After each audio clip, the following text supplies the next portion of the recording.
From the heart of Central Florida, you're listening to the most electrifying show in media,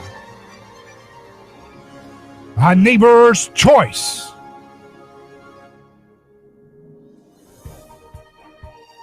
I'm your host, your neighbor, David Gronowski. So glad to be with you live on radio, podcast, and video stream, where we're going to challenge toxic groupthink together by looking at the news with a fresh perspective in mind. That's what you're here for. That's what you've come to expect. That's what you're going to get. So as we look at the stories in the news, remember, we're not here to point you to left or right. We're here to point you to something that you can take away from in your life, to improve your life, to make it a more enjoyable experience for you and your family. And that means getting out of complacency, getting out of apathy, getting out of learned negativity, and just getting into a happy life, a happy, abundant life. That's what we want. That's what we want for our friends, our neighbors. And that's what we have to work to develop and cultivate in our society. Right now, it's a time in which the news continues to inundate us with failed ideological falsehoods about the way the world is. And we have to be able to see through those things and push back. And not just push back, but offer something better before they are able to, lead us into more nonsense. A Twitter commentator named Hotep Jesus says, when they say trust the science, and it's a reference to an ad from the old 1950s, it looks like, where it says 113,597 doctors from coast to coast were asked. More doctors smoke Camels than any other cigarette. This is no casual claim. It's an actual fact based on the statements of doctors themselves to 3 nationally known independent research organizations. So there they were pushing Camel cigarettes and saying, trust the science. All the doctors say you got to do it. And they tried to use this kind of browbeat, gaslighting technique, this peer pressure technique, which is not a scientific thing to do. You don't use that kind of peer pressure to get people to make health choices. You just don't do that. And and that's one thing you're going to continue to see the government and media work hand in hand to try to push you into making choices that you shouldn't have to be pressured into.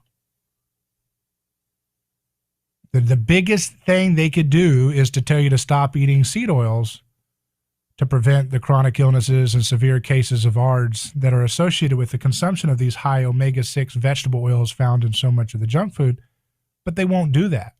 That's the biggest story that they could push. That's the biggest thing they could do if they were nanny state people that actually cared about the people and actually wanted to find the facts. That would be something beneficial. But they don't do that, do they? This story I saw this Cambridge Dictionary definition change of racism.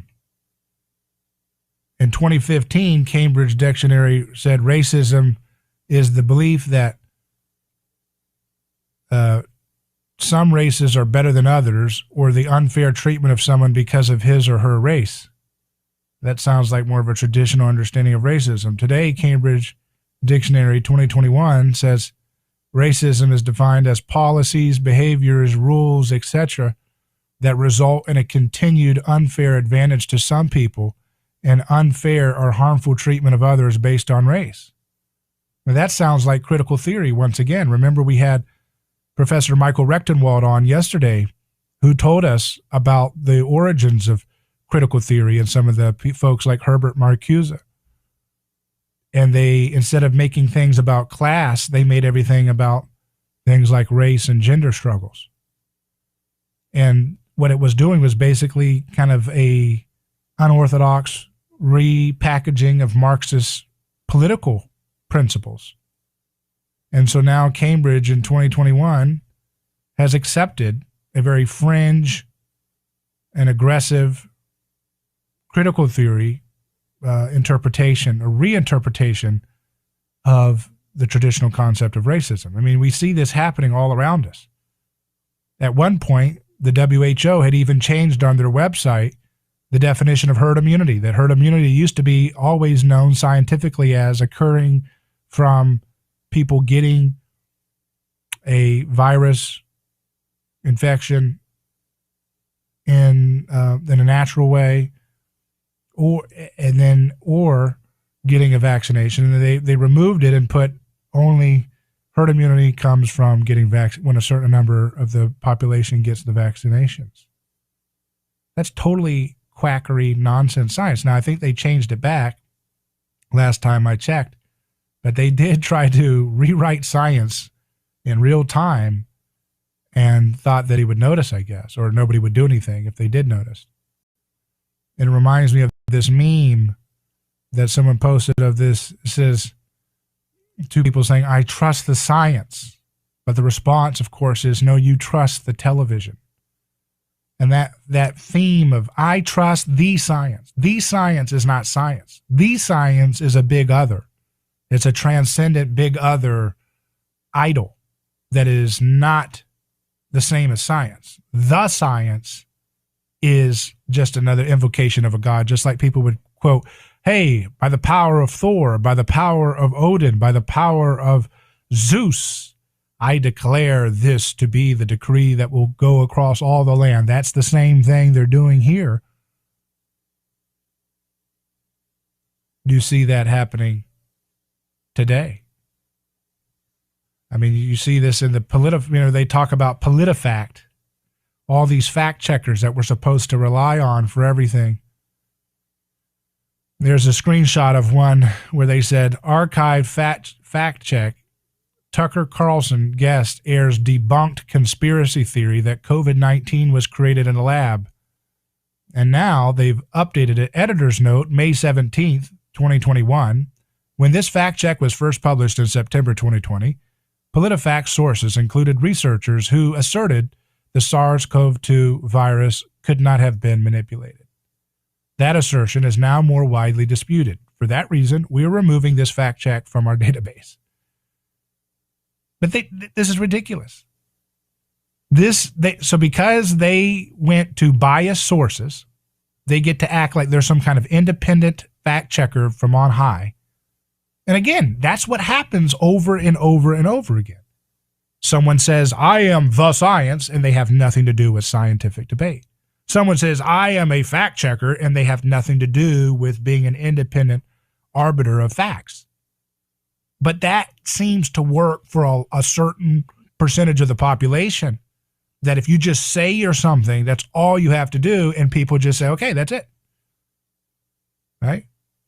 And we see this in other aspects too. How many people say, I am Christian, and yet they want to expand wars and torture and drone strikes and surveillance and empire and corporate welfare and bailouts for the billionaires, confiscation of wealth, unjust weights and measures with phony fiat money printed out of thin air at the Federal Reserve.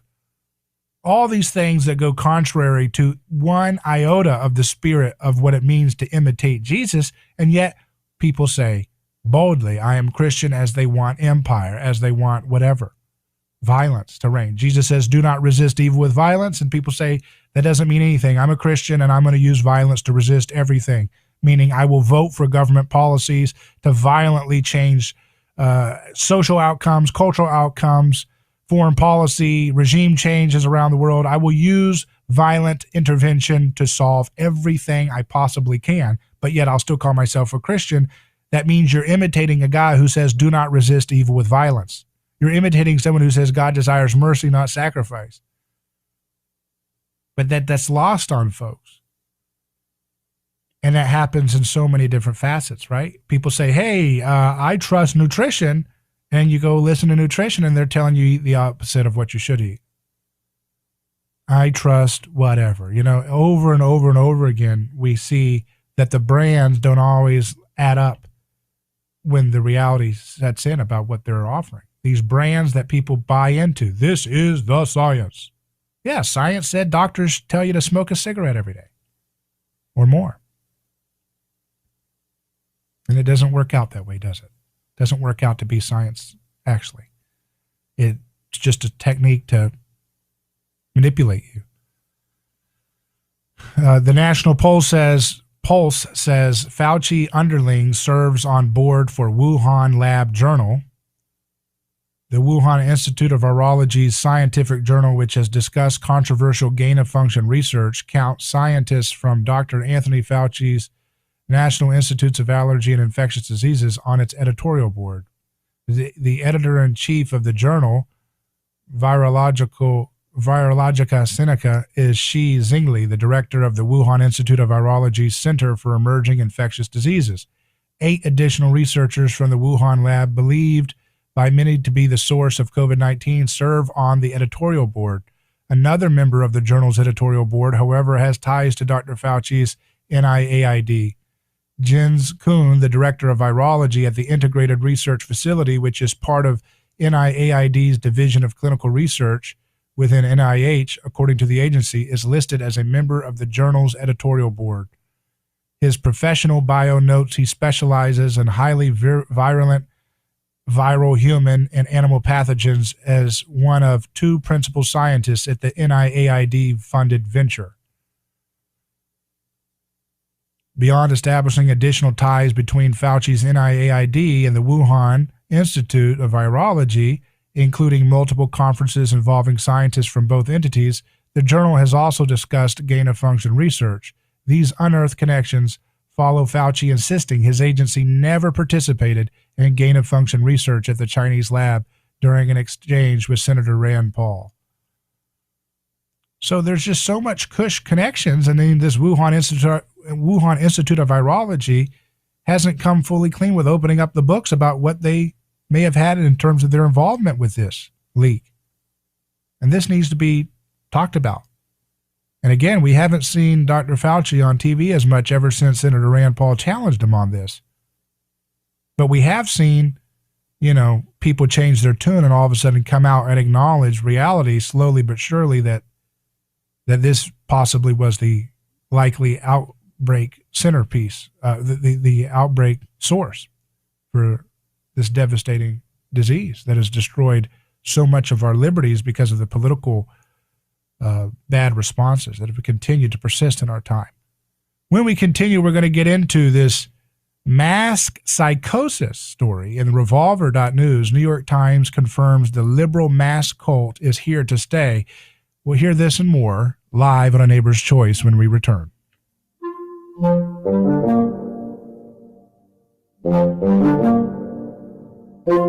Who is your neighbor? Dave and Wally are team drivers for Oakley Transport. One day, they came across a very serious accident on the highway. Some might pass on by, but Dave and Wally saw there was no time to waste. They jumped into action and saved 2 people's lives with moments to spare. That's the kind of courageous love we need more of today. It reflects the respected culture Oakley Transport develops with their driving professionals. CDLA licensed drivers. Join Oakley Transport today for a rewarding career. Visit oakleytransport.com. That's oakleytransport.com. Hello, this is David Gronowski with A Neighbor's Choice. I've got a mission for you. I'm a big believer in eating family farm-raised, high-quality grass-fed beef. That's why I'm a frequent customer of White Oak Pasture, a 6th-generation beautiful farm in southwest Georgia. Support sustainable, delicious meat of the highest quality. Ask for White Oak Pasture's beef at your local grocery here in Florida. Or go to whiteoakpastures.com, and first-time customers get 20% off on purchases with our exclusive coupon code NEIGHBOR. Are you ready to transform your career? Jess Smith was too. She was stuck in a job that was controlling her life, consuming her free time, and offering little opportunity for growing her pay. Then she found FinTech Mortgage Association, and she never looked back. FinTech Mortgage Association makes home lending simple, and they take care of home buyers like family. Using technology to make everyone's life easier, FinTech Mortgage Association equips each of their loan solutions architects with the tools they need to build a career with a schedule they control, a product they can take pride in, and an earning potential that is life-changing. Unleash your true potential. Join FinTech Mortgage Association. Visit finmay.com. That's FINMAE.com. You're in charge now. NMLS ID 1492187. Equal housing lender.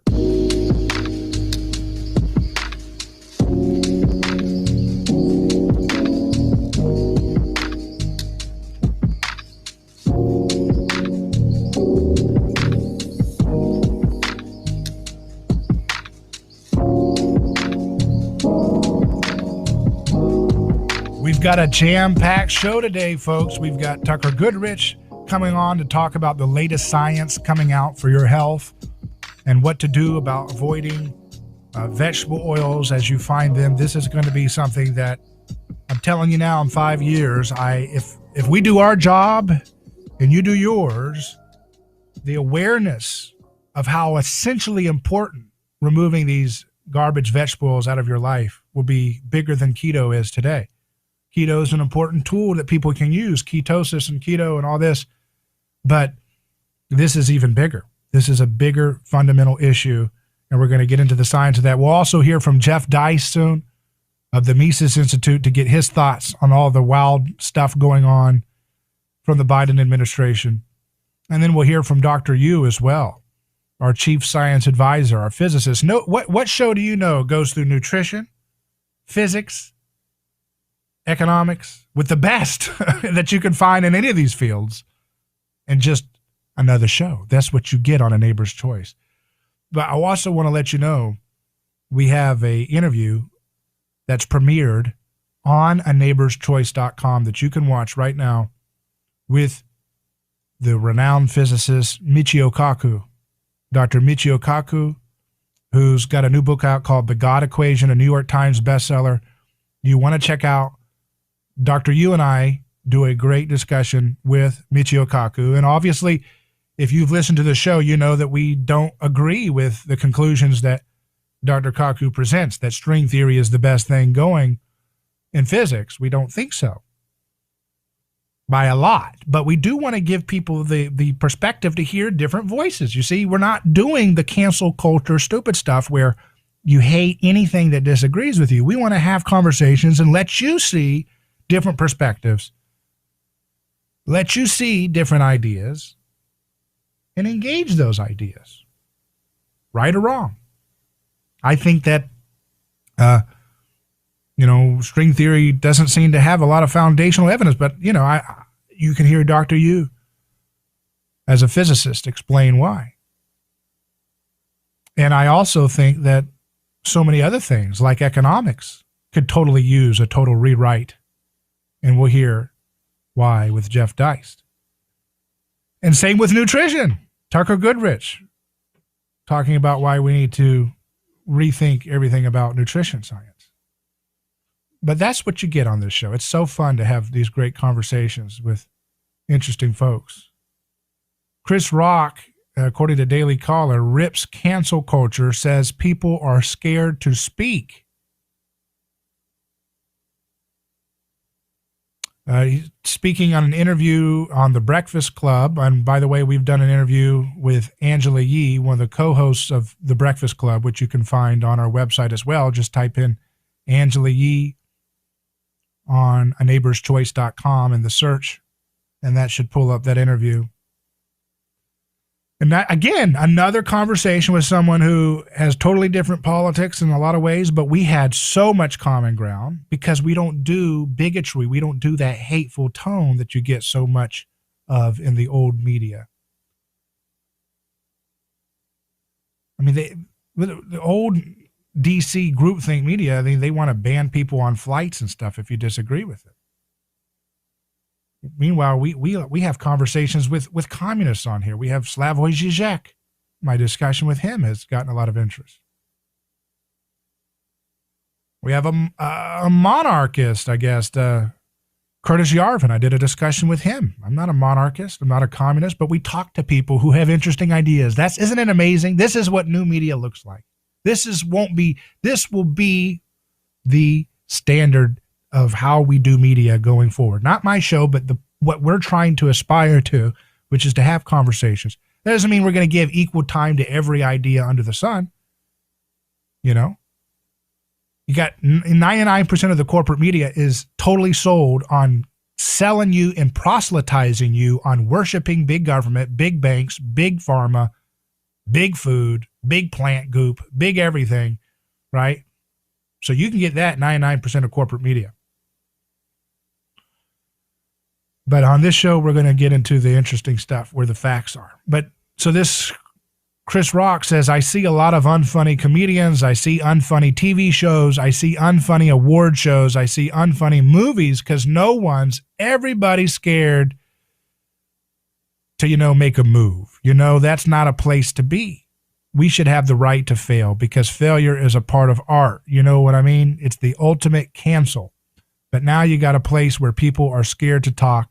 That's not, especially in America, you're scared to talk, but that's what people want. You got to make adjustments and let's do it. So another person speaks out against cancel culture.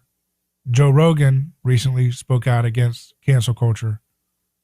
And it's like the comedians are the only people who are allowed to speak, and they get canceled, but they're the only ones allowed to tell what everybody else believes about this McWokeism. McWokeism is not, the conservative Inc. designated losers, the Liz Cheneys, the Paul Ryans, the Mitch McConnells, on and on and on. Even some of the MAGA people don't get it.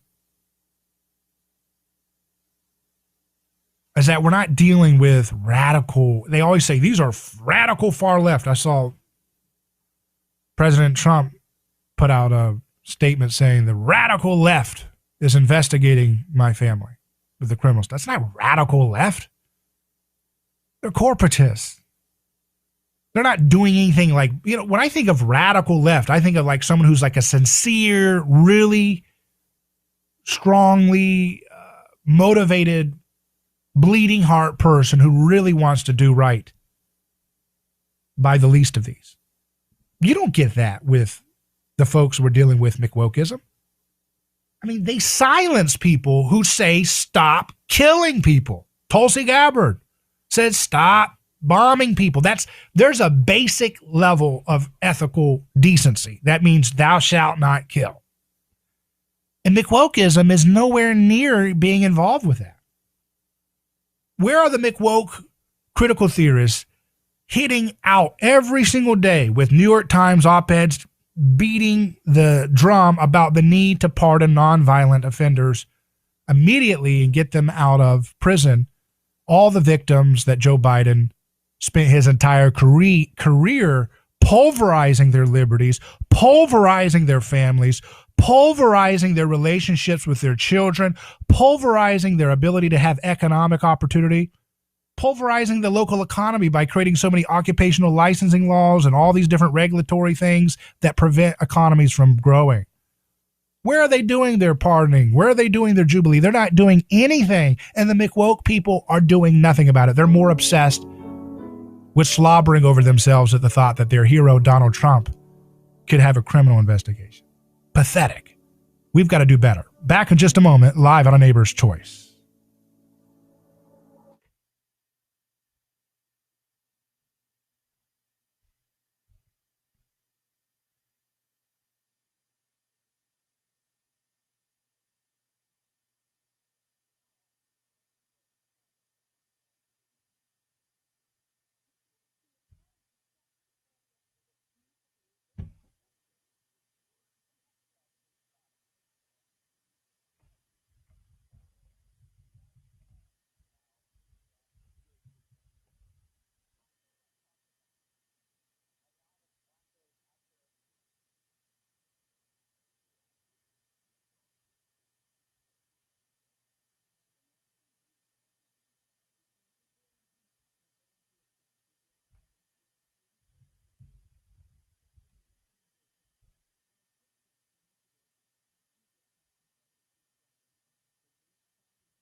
ABC News, Washington. At least 230 Palestinians were killed, including 65 children, from Israeli airstrikes in Gaza. Hamas fired thousands of rockets into Israel, killing a dozen Israelis, including a child.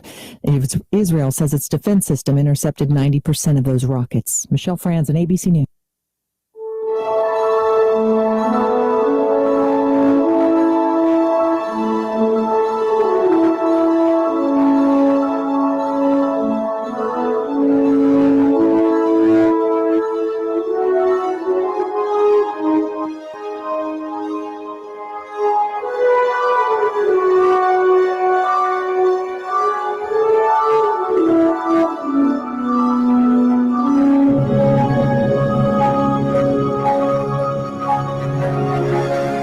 Welcome back to A Neighbor's Choice. I'm David Gronowski here. You can email me hello@aneighborschoice.com. So remember, they always say that saying, if you don't learn from history, you're bound to repeat it. If you don't learn from the lessons of history, you're bound to repeat them. And we all know that as a truism, but we don't know how to have the discernment to apply that when it's happening to you in real time. So we hear about how humans in the past needed to find scapegoats and have witch hunts. But we think, oh, but we're born at a time in which we're immune from that. No, you're not. And then if you get people who are self-aware enough to know that our time can be given to witch hunts and so forth too, the next problem you have is that they always want to quarantine that possibility of witch hunting and scapegoating into their enemies. But again, that's not true too. So it takes a lot. How many orders of thinking and of self-awareness has to happen before you're even getting close to where we need to be to have a proper dialogue for adults? You see what I mean? Most people don't even want to be aware of the fact that their culture, their time can be prone to the same mistakes that you see in history. When they see an ad that says from the 1950s showing the lies, right? The lies about cigarettes that they were pushing every day. Doctors say smoke. Doctors say smoke. Doctors say smoke. Certain folks in our community don't seem to have the ability to say, could that be that the inundation of pressure to get little babies, even 6 months old, vaccinated with a drug that has no legal skin in the game by companies like Pfizer, which have had criminal malfeasance in their past. Now, that does not mean, therefore, it's bad. No one's saying that. See, this takes a sophisticated conversation to do it properly, and you don't get that in the corporate press. You get laughing, bullying constantly, all the time. No, they don't put people on like me saying, hey, I'm not condemning this product. I do want to point out a few facts. One, this company, let's just take Pfizer, huge amounts of criminal problems in the past that your outlets reported. Here's NBC, here's CBS's story, here's CNN's story. Here they are. Is it possible that they could get something wrong here? We don't know the long-term effects of this new vaccine. They've never rolled this out before. Why would you push that on children? That's the line I draw the line on. If you're an adult, you take whatever you do what you want to do. Okay? I don't have an opinion one way or another about what you want to do.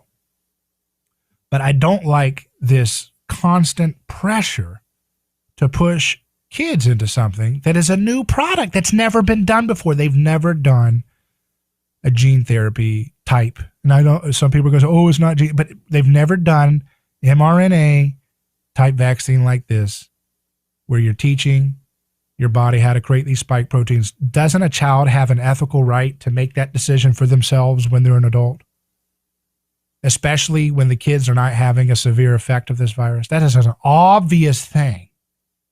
And people have to have the self-awareness to be like, can I look at the present propaganda pushing me to make a choice in the same big picture view as the way I'm able to look at the propaganda of the 1950s telling you that all doctors tell you smoke cigarettes? Okay? Can we have that transcendent ability? That's what we're asking for here. That's what we need to be able to do in all topics, right? But we don't have that. We have a reactionary mindset that reacts to stimulus from the television and the newspapers and social media propaganda. And because we don't have that big picture view, we have a low resolution reptilian approach to everything. Not everybody, but there seems to be a certain large percentage of the population that you tell me which country to hate. Who is it today? Iraq? Okay, we hate Iraq. Oh, let's get them, let's get them, let's get them. Who cares what their neighborhoods look like after we're done? Let's just go. Okay, that's done. That didn't work out. Oh, that's awful. Who do we blame? Oh, Bush. Okay, blame you. No, all the Democrats, Republicans were all voting for it. Don't worry. And then they just trot out the new scapegoat du jour of the day. Oh, look, who is it now? We elected hope and change hero, Barack Obama. What's he want? He wants us to hope and change the hell out of Libya and destroy everything about it. Okay. Sounds good. Who's this guy? He's a bad guy? Okay, he's a bad guy. Wait, Hillary Clinton and McCain were all selling them arms and stuff? Why would you sell a ruthless dictator arms and military equipment to oppress and hurt his people? Don't ask questions, stupid. We want to go to get rid of him. You say, yes, sir. Okay, yes, sir. We go get rid of Gaddafi. Right? And they go on and on and on and on and on. Next, next, next. The television is trying to tell you that what happened on January 6th was the same as 9/11. Again, they create these narratives that they find to be politically advantageous. And as Chris Rock said, nobody wants to say anything. Nobody wants to say anything in this toxic, totally political world. But we must. The vast majority of people want the right stuff to happen. I believe that. I believe the average person in America and the world, I know we have an international audience, does not want to be ruled by this private, big business, big government merger. Nobody wants this. But they don't know what to do in the meantime, right? And they're so busy chasing their own dramas, their own personal issues, that they can't even focus on the underlying root causes of what's happening all around them. And then add on top of that, the folks who do want to have change get inundated with propaganda in entertainment and academia and now elementary curriculum for garbage stuff like McWokeism, which is the jailer to the people's justice, keeping us locked away from our liberty, from progress. What am I? I'm a progressive. I want progress. I want cures for cancer. I want cures for diseases. And I don't want them to be patented. That makes me a progressive. I want to have energy too cheap to meter. I want to have pollution-free, decentralized energy where every person doesn't have to rely on some giant, faraway oil or energy executive, which is exactly what you're going to get if you get the Green New Deal type stuff that they're going to try to sell you next really hard on again. So real progressives have a lot of work to do. But you have to be able to have a conversation about the false advertisement of what is all of these things. Oh, this is the science. No, that's not science. This is progress. No, that's not. We have to just be able to call these words out, because that's what postmodernism does at its worst, is it obfuscates meaning to the point where you have madness. Look at this story in revolver.news about New York Times confirming the liberal mask cult is here to stay. Whatever its political shortcomings, the Biden administration wants the country reopened and things back to normal so they can reap the political dividends of undoing the calamitous lockdowns that liberal ideology created in the first place. There's just one problem. The regime's propaganda was too effective. Millions of loyal cattle are too traumatized to go back to their old way of life. In a recent poll conducted by The Hill, 42% of registered voters and a majority of Democrats said that regardless of advice from the CDC or other health officials, everybody should still wear masks outdoor no matter what. For a great many on the left, if not an outright majority, mask mania has become a deeply personal commitment. Despite all the babbling for a year about trusting the science, when the official science says to stop wearing masks, millions of the globalist American empire's cattle are proving more loyal to masks than to science. In fact, as a recent MIT investigation discovered, vaccine and mask skeptics are more likely to have seriously weighed the science in question. So MIT researchers infiltrated a COVID skeptics community a few months ago and found that skeptics placed a high premium on data analysis and empiricism. Most fundamentally, the groups we studied believe that science is a process, not an institution. What is happening right now with masks isn't science. It's a new cult created through a mix of political pressure and old-fashioned terror. This cult, created almost by accident, is now too entrenched and too powerful to be turned off by the people who created it. Even now, step outside in New York City and more than half the passerby will be masked up. CDC and vaccination status be damned. A New York Times article released Monday profiled the sad story of Americans so mentally broken they plan to keep wearing masks, possibly forever. When Joe Glickman heads out for groceries, the New York Times says, he places an N95 mask over his face and tugs a cloth mask on top of it. He then pulls on a pair of goggles. He has used this safety protocol for the past 14 months. It did not change after he contracted the coronavirus last November. It didn't budge when earlier this month he became fully vaccinated. And even though President Biden said on Thursday that fully vaccinated people do not have to wear a mask, Mr. Glickman said he planned to stay the course. In fact, he said he plans to do his grocery run double masked and goggled for at least the next 5 years. So the man got the virus. He got fully vaccinated, but he still wears an N95 mask and then a cloth mask on top of it, and then he puts on a pair of goggles. And he still got the virus. And he's going to do this for the next 5 years. How much mental illness has been totally exacerbated or initiated because of the reckless stupidity of the corporatist media? How much of it has ruined people's lives and inflamed problems that could only become a mental hell for people to live out? The article says the saddest thing of all about Glickman's routine is that it didn't even work. He still got the coronavirus and presumably, like most Americans, was barely affected. Yet he doggedly persists in this hypochondriac religious ritual and plans to keep at it for years to come. According to the Times, Glickman and others like him are motivated by the existence of a sizable faction of vaccine holdouts. "I'm in no hurry. Why should I be in a hurry?" said Mr. Jones, who became fully vaccinated about a month and a half ago. Until New York City reaches a higher level of vaccination, just 40% are completely vaccinated, he believes it's too risky to unmask. They have created mask insanity here, folks. These are grown adults that have lost their mind because that's the power of groupthink. That's the power of mimetic conformity.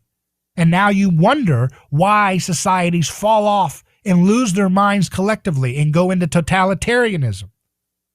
There's no way you can reason with people when people who are supposed to be their nannies, which they shouldn't be their nannies, but they have presumed that role for so long, start being so reckless.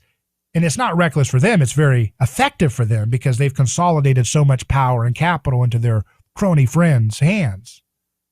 But they're so reckless in their disregard for the well-being of the people that they're going to impact with the daily fear-mongering that they have inundated people with in every aspect of their life. You hear it, if you're listening on radio and video stream, you hear the propaganda on the ABC News radio broadcast. Supposed to be hard news, and all it is hard PR firm talking points for big pharma and big government. From a supposed science-based perspective, this is incoherent. The vaccine is supposed to render one immune to the virus. Those who choose to forego the vaccine are only endangering themselves. Yet everywhere, America is flooded with vaccinated Americans who profess to live in terror of the unvaccinated among them. A person says, I don't trust strangers. I don't care if you tell me you're fully vaxxed. I don't trust you, and you shouldn't trust me. This is terrifying how people are living in this mental hell. Mental hell. We have to change this. We cannot allow this mental insanity to corrupt and destroy everything about life in our time. I'm David Gornosky. You're listening to A Neighbor's Choice. When we return, we'll hear from Tucker Goodrich, a nutrition researcher, as we dive into some of the things on the latest in this field of health and transformation. Back in a second.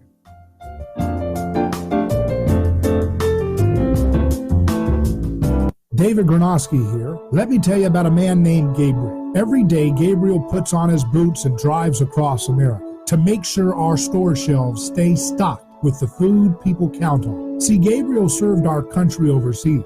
He knows that America stands for freedom, quality, and caring for others the way we would like to be treated. That's why when Gabriel saw food shelves getting low during the pandemic, he hit the road as a driver with Oakley Transport. In the land of the free, where no one should go hungry, we need heroes like Gabriel to help keep America fed. CDLA driving professionals. Join Oakley Transport today. Keep America fed. Visit oakleytransport.com or call them today at 1-877-8-TANKER. That's 1-877-8-TANKER. Hello, this is David Gornosky with A Neighbor's Choice. I've got a mission for you. I'm a big believer in eating family farm-raised, high-quality, grass-fed beef. That's why I'm a frequent customer of White Oak Pasture, a sixth-generation beautiful farm in southwest Georgia. Support sustainable, delicious meat of the highest quality. Ask for White Oak Pasture's beef at your local grocery here in Florida. Or go to whiteoakpastures.com, and first-time customers get 20% off on purchases with our exclusive coupon code NEIGHBOR. Are you ready to transform your career? Jess Smith was too. She was stuck in a job that was controlling her life, consuming her free time, and offering little opportunity for growing her pay. Then she found FinTech Mortgage Association, and she never looked back. FinTech Mortgage Association makes home lending simple, and they take care of home buyers like family. Using technology to make everyone's life easier, FinTech Mortgage Association equips each of their loan solutions architects with the tools they need to build a career with a schedule they control, a product they can take pride in, and an earning potential that is life-changing. Unleash your true potential. Join FinTech Mortgage Association. Visit finmay.com. That's FINMAE.com. You're in charge now. NMLS ID 1492187. Equal housing lender.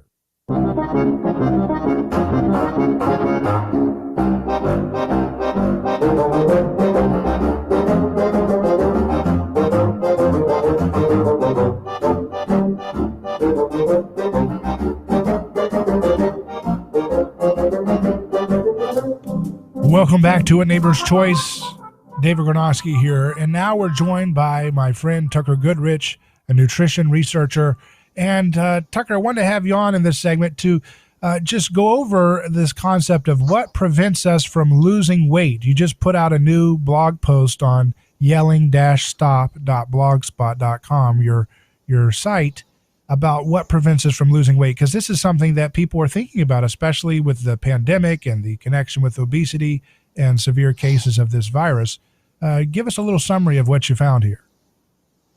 Yeah, so this is, sadly, this isn't a new study, although it's something that everybody should be familiar with. This is from way back in 2013 from the lab of a very prominent scientist by the name of John Speakman.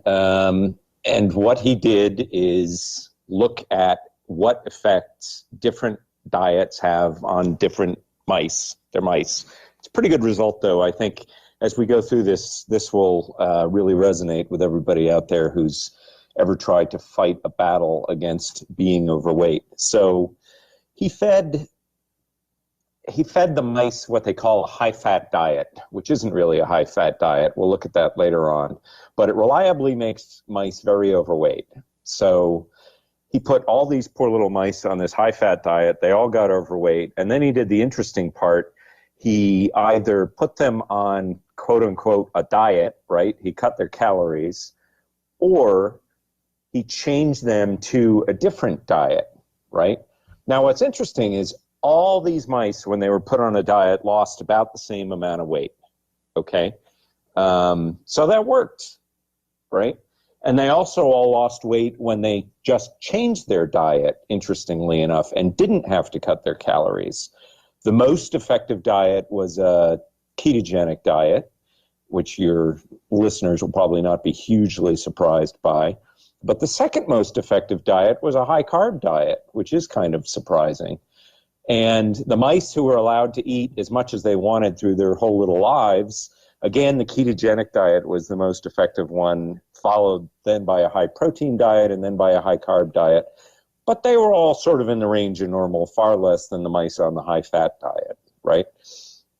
So what's really interesting is that they also looked at what happened to these mice's brains, right?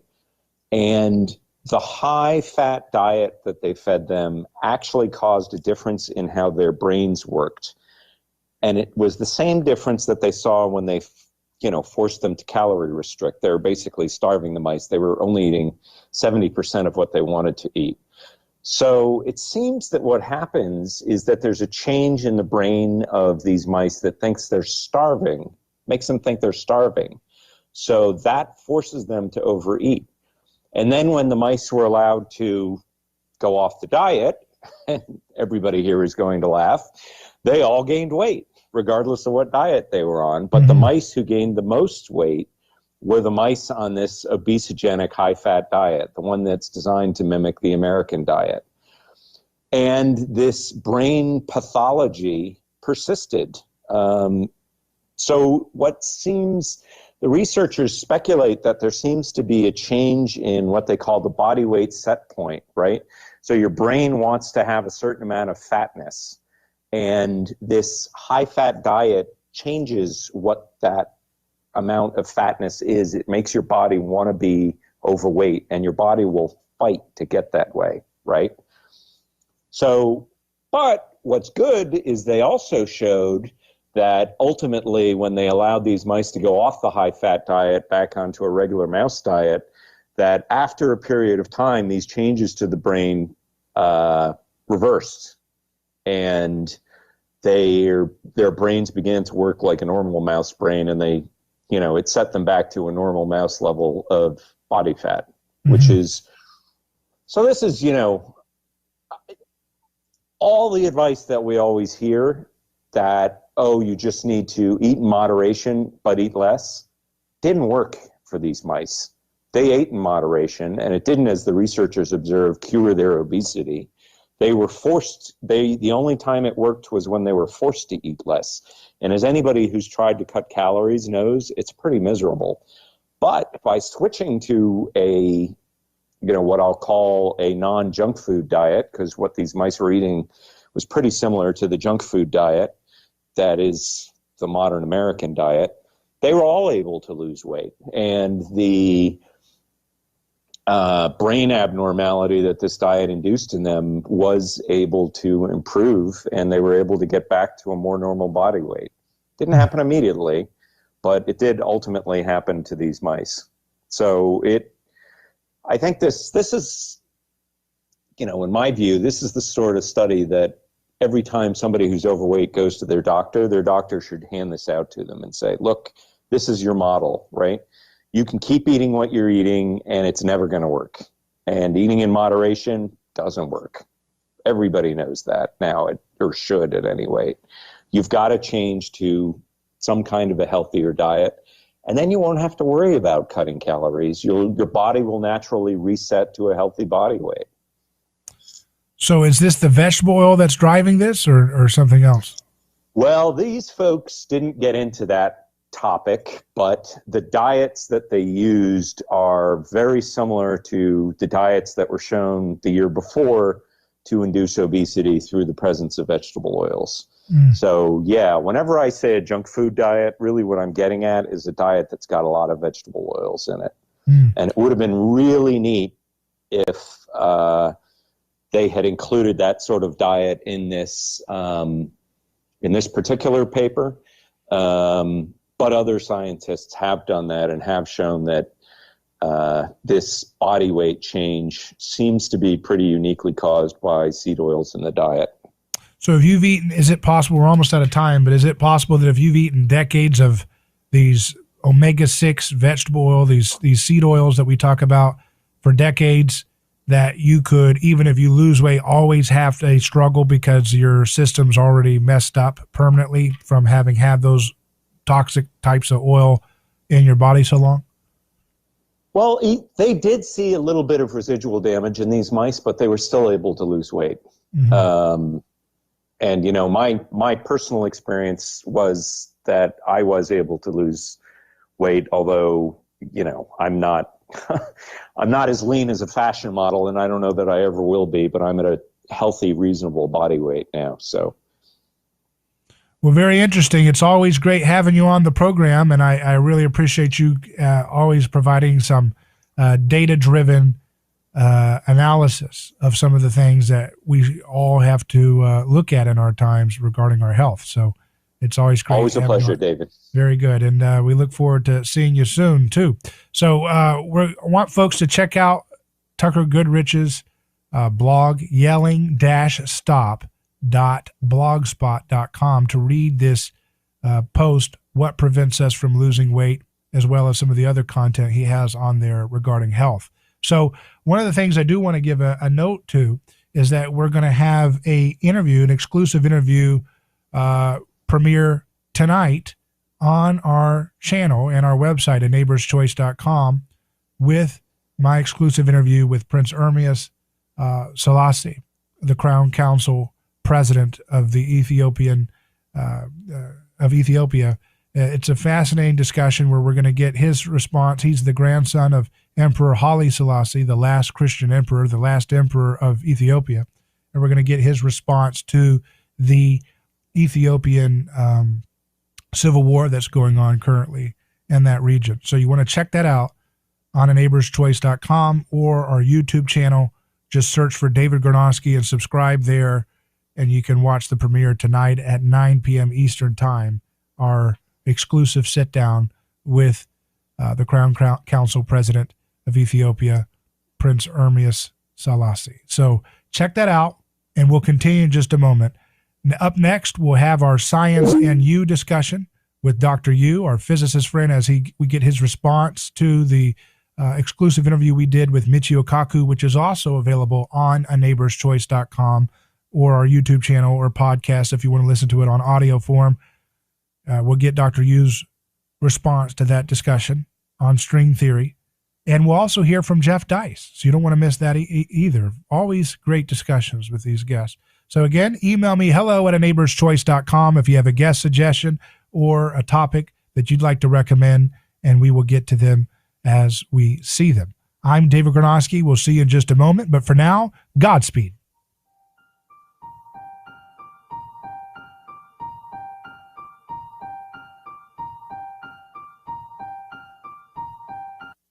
Your home for news, talk, and information. 1040 WHBO Pinellas Park. Tampa Bay's all new News Talk 1040. It's the only way I get news. From ABC News, I'm Michelle Franzen. A ceasefire between Israel and Hamas agreed to and set to begin in 2 hours. It follows 11 days of deadly violence and increased pressure internationally, including from the U.S. to de-escalate. Presidents repeatedly said Israel has the right to defend itself from attack, but we believe the Israelis have achieved significant objectives that they laid out to achieve in relation to protecting their people. Press Secretary Jen Psaki saying the president and his negotiators are doing everything they can to make sure an Israeli-Hamas ceasefire sticks. Andy Field, ABC News, Washington. There is widespread destruction in Gaza where at least 230 Palestinians were killed, including 65 children in Israeli airstrikes. Israel says a dozen Israelis died from rocket fire and say deaths would have been much higher if the defense system didn't intercept the thousands of Hamas-fired rockets from Gaza. President Biden, meantime, expected to speak this hour on that ceasefire. Earlier at the White House, the president signing an anti-hate crime bill following the increase in violence against Asian Americans and Pacific Islanders during this pandemic. This was the first large-scale event of the Biden administration. After the CDC issued new guidance on mask wearing for vaccinated people, some of the restrictions have been lifted here at the White House. Vice President Harris seemed taken aback at the raucous welcome she received when she stepped to the podium.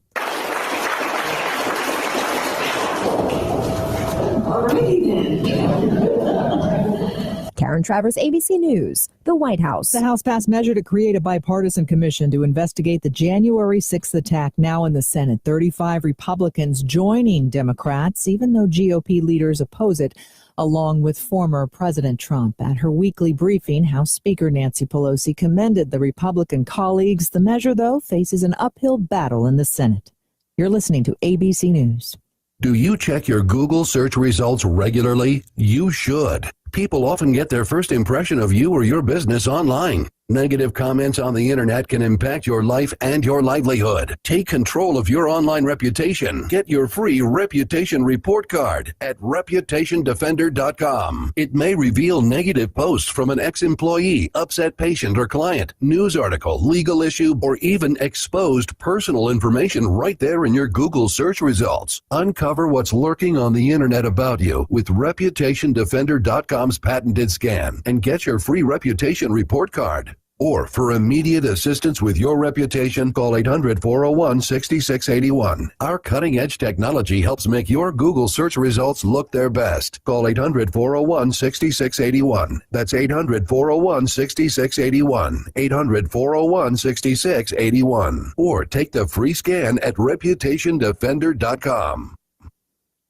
Several people rescued off the coast of San Diego from what's believed to be a migrant smuggler boat. Here's ABC's Alex Stone. It was just before sunrise when the Border Patrol spotted a Ponga-style boat off the coast of La Jolla. When lifeguards arrived, they found 10 people in the water. Conditions were rough. 8 migrants on board were sent to hospitals. 1 person from the boat was found dead in the water.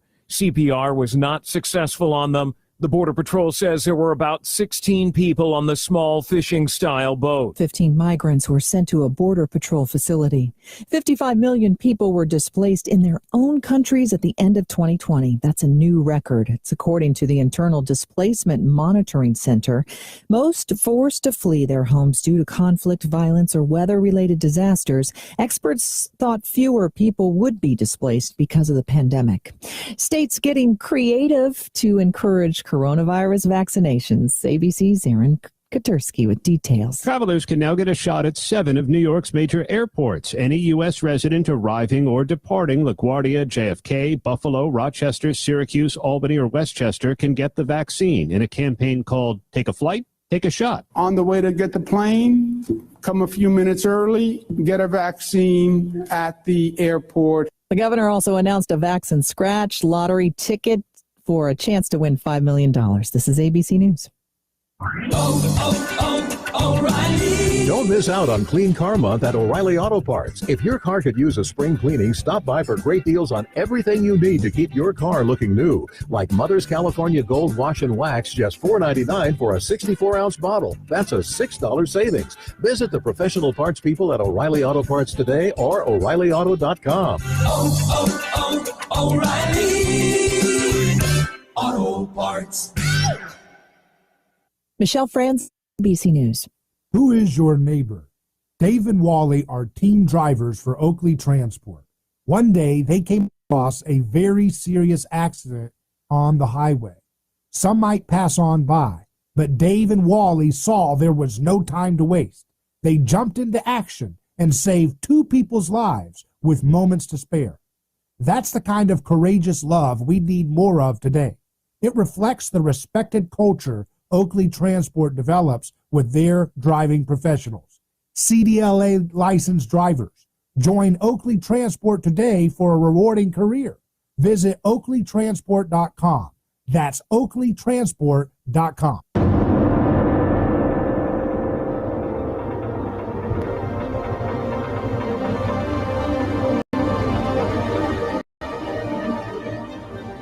From the heart of Central Florida, you're listening to the most electrifying show in media, A Neighbor's Choice.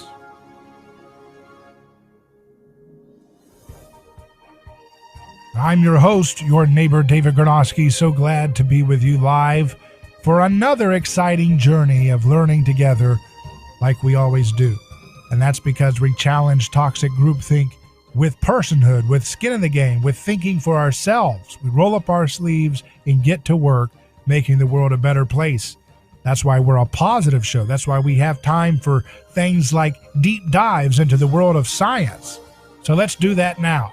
I'm joined by my chief science advisor and physicist, Dr. Yu. How you doing? Thank you, David, for having me here.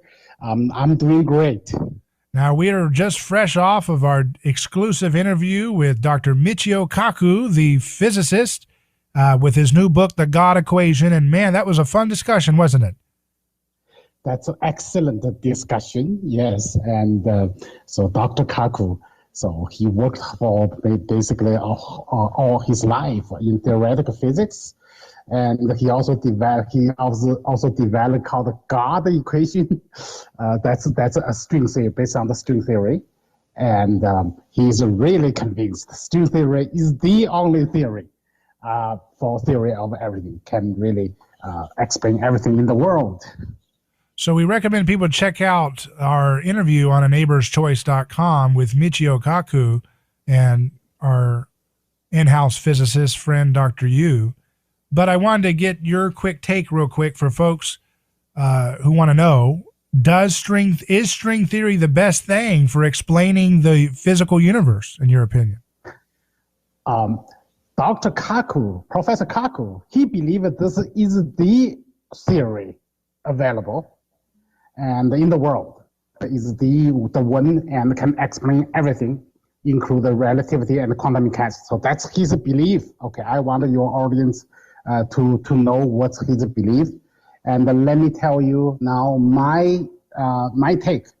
I believe string theory is fundamentally is misheaded. So that means it's a wrong theory because it is based on two fundamental pillars of the modern physics: relativity and quantum mechanics. And both theory there's fundamental problems with that. And for a theory based on construct on top of these pillars, a theory, I believe it's completely headed in the wrong direction. That's the general conclusion. However, people might say, oh, wow, string theory is such a complex theory. How can you so sure? By just interview and by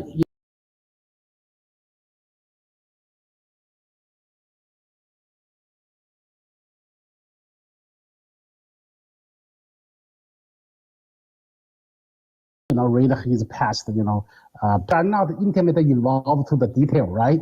One way is see it's the offspring, see it's children. So what kind of theory it predicts, right? So we do not know the black box, what's inside. However, we know what's the prediction. So that prediction, the universe is not any simpler than we already know now. So our universe, based on theory, is only one of the bubbles in the universe. So it's not a single universe, it's called a multiverse. So and also constructed on top of multiverse has a higher dimension. That's the reason we cannot see each other, because they're higher dimension. So this is even more complex, right? So multiverse. And if you ask, so how many fundamental particles, right?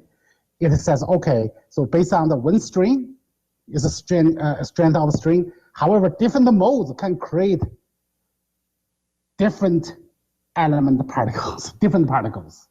And how many forces? If I ask, so how can you unify all the forces?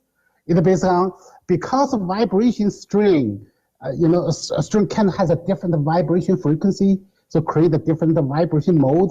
So now your different vibration mode interact to each other, create a different force. So that's how they said, oh, I can unify all the forces by using different vibration mode interaction. So if you look at the complexity of the theory, it's only getting more complex and is even less to be able to, less likely to be able to experimentally, falsify. Yeah, you have to have a falsifiable theory, and that seems like there's the God of the gaps where you insert God did it into anything you don't know in science, and I think we have string theory of the gaps with some of this stuff where anytime there's a gap in knowledge, you just assume that will be evidence for string theory, right? And that's but that happens in a lot of different fields and disciplines, and it can happen in our own thoughts that we think too. So we always have to be self-aware of that.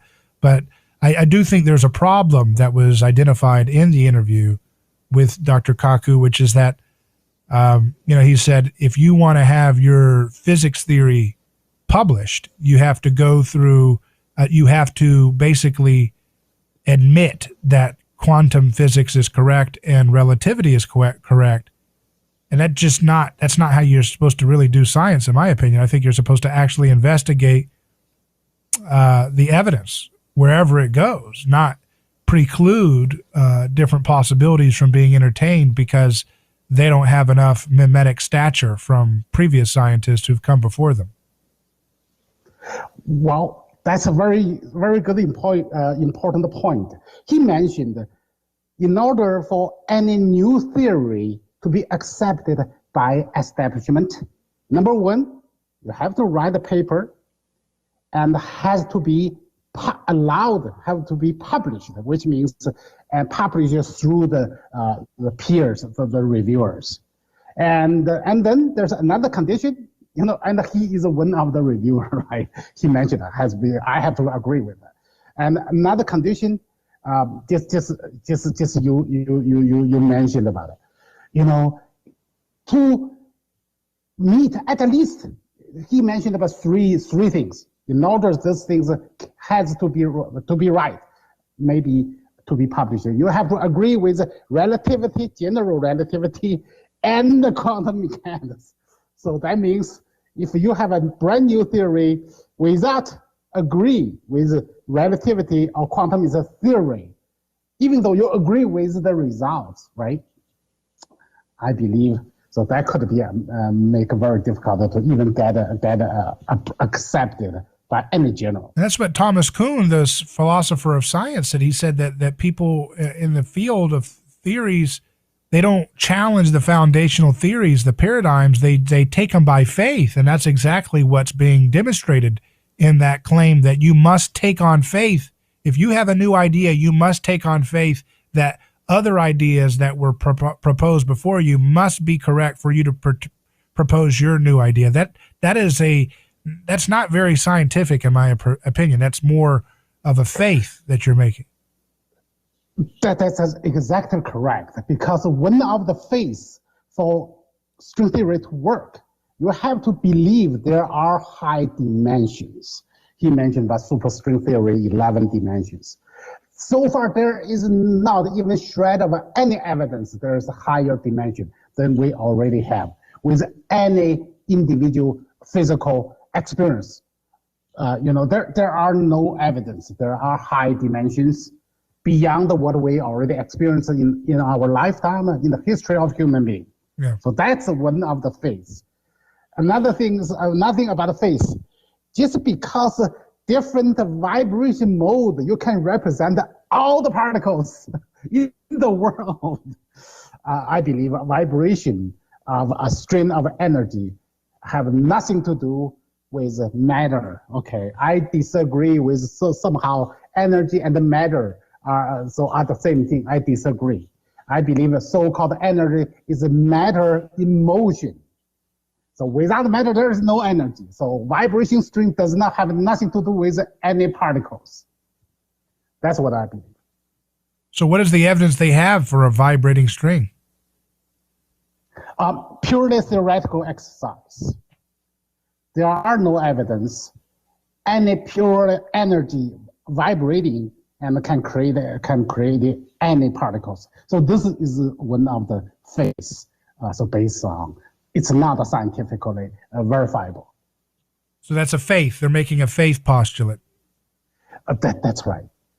So they have. But I have to, yes. But so then when you have the assumption that there's a vibrating string as a mental model, that there's also been the claim that the string theory has baked in it for free relativity. Is that true? Oh, yeah, that's one of the points, significant point he pointed out. Normally, we usually heard people, if Albert Einstein wasn't born at that time, so human beings were never able to develop the general theory of relativity. But he said, with this string theory formulation, he said, general theory of relativity can be developed from this equation, this theory, anyway, right, without any prior knowledge of that one. So that's very significant. Right. Aaron, a commenter, says, I always thought the higher dimensions argument was nonsensical. Luca says, I was displeased with Michio as if he sincerely believes that he would publish Yu's ideas when they conflict with his life work. Takes a degree of humility that I don't think he's capable of. He seemed unwilling to sincerely discuss ideas with Dr. Yu. Well, I think we had a great discussion, and we knew going into it that we're not going to change his mind on it. We just wanted to hear his perspective. And unfortunately, in most of these disciplines of science, there's more social conformity involved, I think, than people want to believe. And I think we know that now more than ever as people continue. Just to give you an example of what happens when science loses its mind and becomes group conformity, Dr. Yu, I want to quote this thing from the New York Times. Joe Glickman, when he heads out for groceries, he places an N95 mask over his face and tugs a second cloth mask on top of it. He then puts on a pair of goggles. He has used this safety protocol for the past 14 months. It did not change after he contracted the coronavirus last November, and it didn't change when earlier this month he became fully vaccinated. And even though President Biden said on Thursday that fully vaccinated people do not have to wear a mask, Mr. Glickman said he planned to stay the course.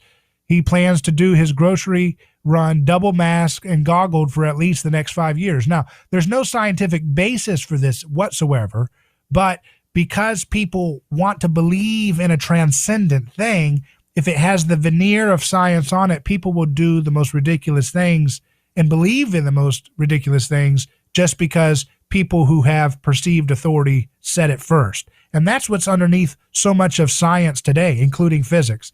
We're speaking with Dr. Yu on our Science and You segment here live on A Neighbor's Choice Radio. I'm David Gornosky. We'll take a break and return with more science news in just a moment.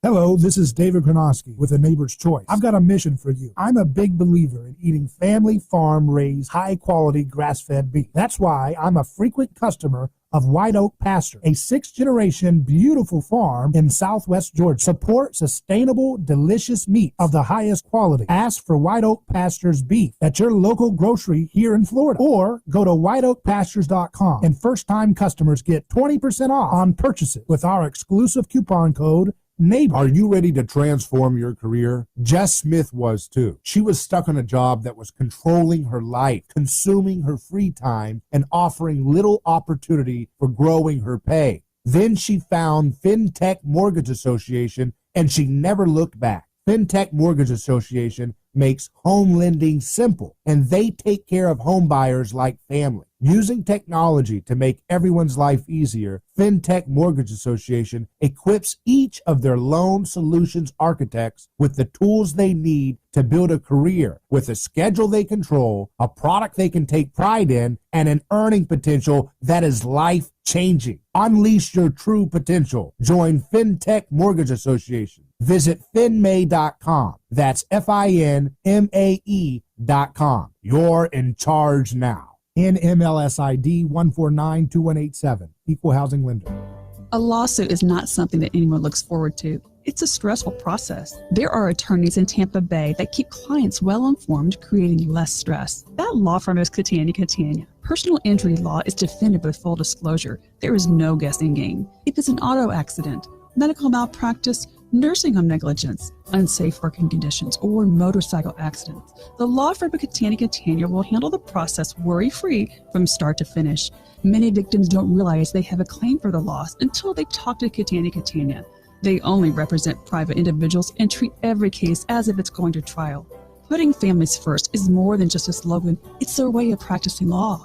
It's a commitment to you. Remember, they don't get paid if you don't get paid. So go to Catania.com. Over 28 years in practice. Catania, personal injury, auto, and motorcycle accident attorneys.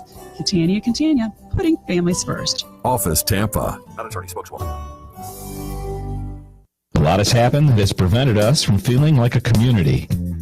Well, now that things have opened up a bit, let's get back to basics. As a foundation for our neighbors and family, God is a big part of bringing us together. It's time to get back to church. Uplifting, supporting, and loving neighbors that are cherished, not only now, but for eternity. Come on, you can use it. The Welcoming Committee is there every Sunday. See you soon.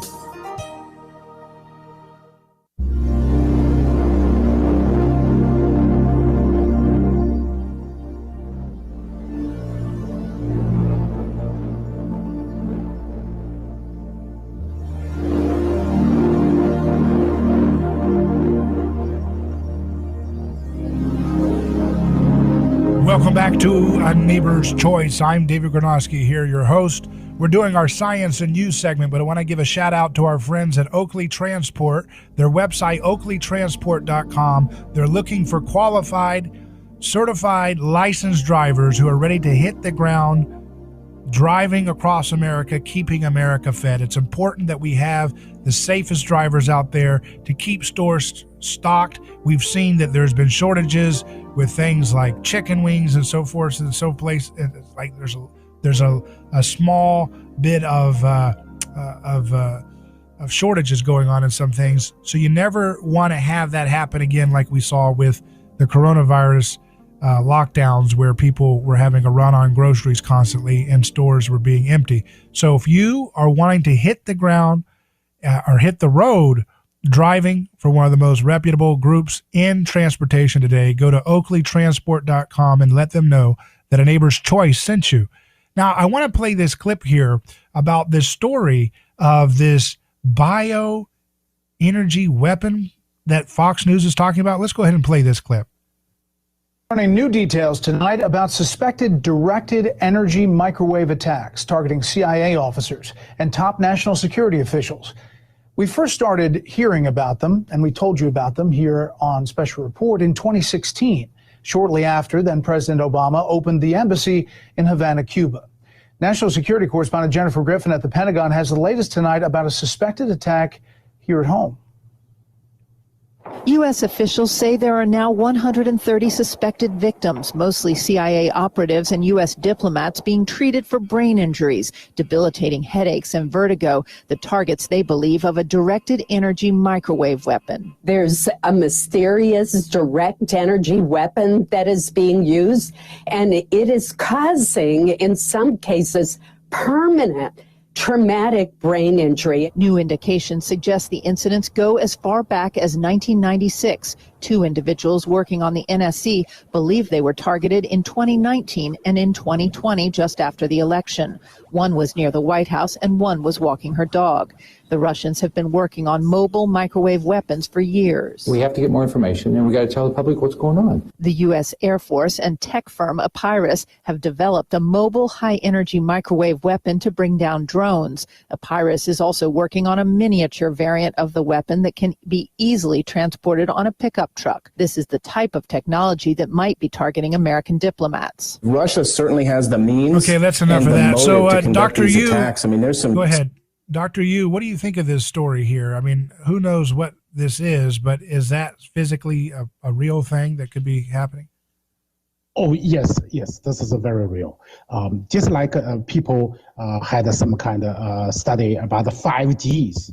So 5G uses this similar, just a little bit higher frequency than this microwave frequency.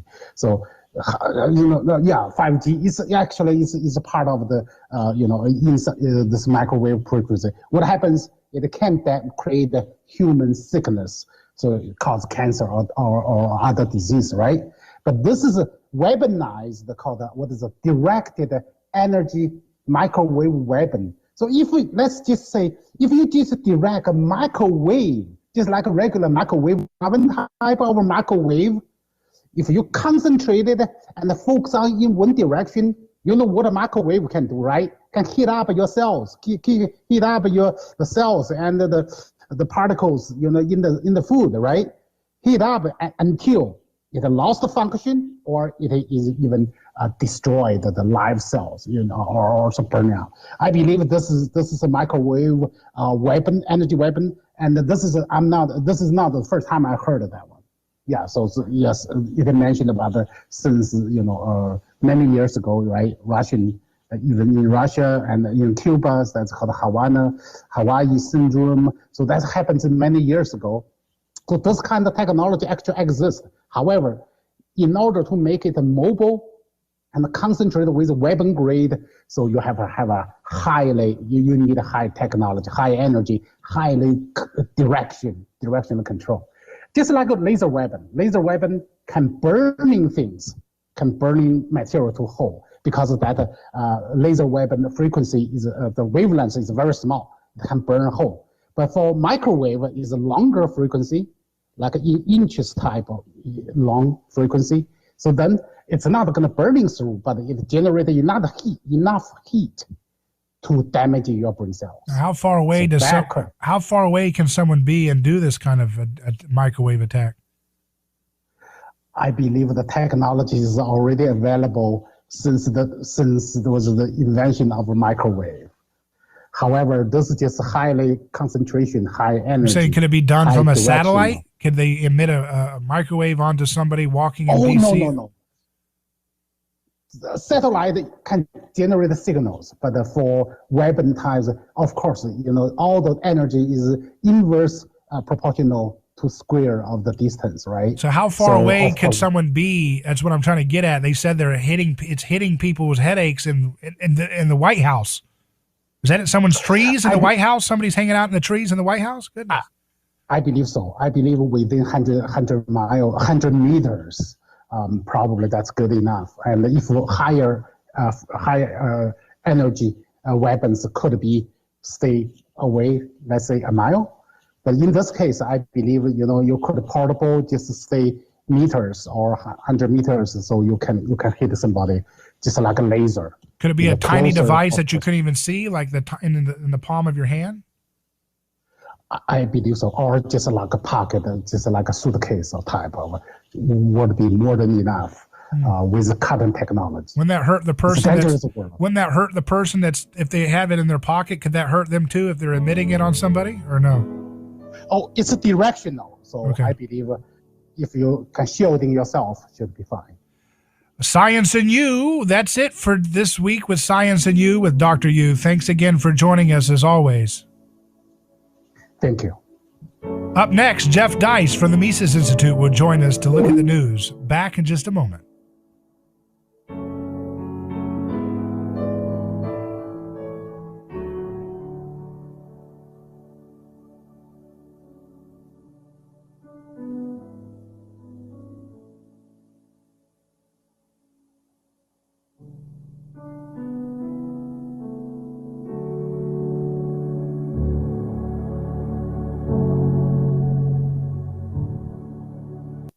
Find the best coverage of Florida sports all in one place. SportsTalkFlorida.com covers all the Florida teams you know and love with in-depth interviews, original coverage, and insight on the team that makes the news in Florida. Whether it's the Bucks, Lightning, Rays, Jags, Dolphins, Marlins. Sports Talk Florida has got you covered. Or any of our college teams, like the Knowles, Gators, Bulls, Canes, or Knights. You can find it all at SportsTalkFlorida.com. Sports Talk Florida has got you covered. SportsTalkFlorida.com. President Biden is expected to speak soon about a ceasefire which could end an 11-day-long conflict between Israel and Hamas. Presidents repeatedly said Israel has the right to defend itself from attack, but we believe the Israelis have achieved significant military objectives that they laid out to achieve in relation to protecting their people. Press Secretary Jen Psaki saying the president and his negotiators are doing everything they can to make sure an Israeli-Hamas ceasefire sticks. Andy Field, ABC News, Washington. Riyad al-Maliki, the foreign affairs minister to the Palestinian National Authority, credited a proposed UN National Security Council resolution which called for a ceasefire. Israel cannot enjoy impunity forever. That, at least there is an opinion being redeveloped among so many countries. The ceasefire is expected to take effect in less than an hour and a half from now. Daria Albinger, ABC News.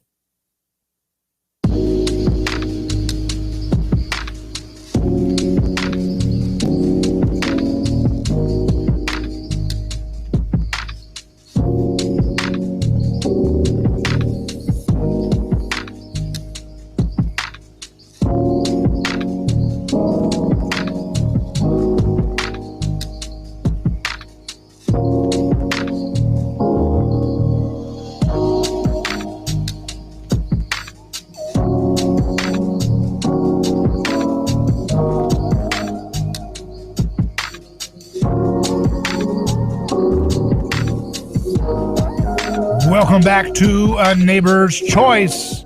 I'm David Gronowski here live on radio, podcast, and video stream. And we're joined now by the president of the Mises Institute, which is the country's leading go-to voice and around the world for understanding free markets. We have with us Jeff Deist. How's it going, Jeff?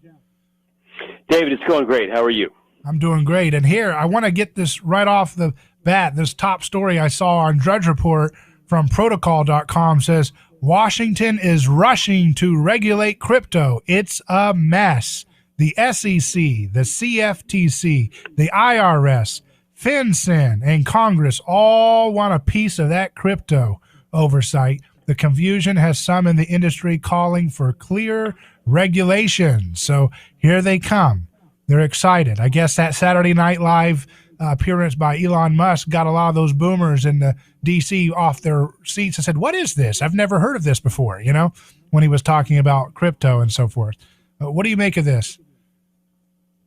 Well, a lot of it's driven by the day-to-day news surrounding Bitcoin itself, which I follow. I don't follow cryptocurrencies. I follow Bitcoin. But the price of a single Bitcoin went as high as $64,000 a while back, and it's dropped precipitously over the last week or two, especially since Elon Musk announced that his company would no longer accept Bitcoin to buy a Tesla. And some people speculate that he's selling Bitcoin off his company's balance sheet, which he had famously bought a few months back. So, there's maybe big players in the market responsible for these moves, and this was always going to attract government. I mean, this has always been one of the big critiques of Bitcoin, was that if it works, at some point government will come along and attempt to tax it or regulate it or ban it or criminalize it or whatever they might do. And of course, that's always been a risk. Look, the SEC could say that Bitcoins are a form of a security that you're basically investing when you buy one, and if you want to sell something for investment, if you want to sell stocks or securities, you have to register with the SEC and follow a bunch of SEC rules. Right. So they could say, well, Bitcoiners ought to be, or at least exchanges ought to be registered with the SEC and following a bunch of our rules. The tax man, of course, would like to get after Bitcoin, because if you buy a bunch of Bitcoin, David, for 25 cents back in the 2013 or whatever, and now it's worth $64,000, or it was briefly a while back, Even if you haven't sold it, the IRS would like to look at that and know at least that you've got it, right, and be aware if you do indeed sell it and hit you with a big capital gains tax. And then just more generally, the insatiable appetite in D.C. to control everything and to know everything. The idea that people could have a private currency which they're using to buy and sell things amongst each other, that this could be taking place online in ways that were not reported to regulators of the IRS, it just drives them absolutely nuts. And so I think this day was always coming. So maybe over the last couple of weeks, some big investors, including some big institutional investors like hedge funds and such, have suffered some losses, and maybe that's what's shining the light on this. But governments aren't big fans of Bitcoin, I think, is the general rule, and why should they be? They've got their own currencies, and they don't care to have any competition.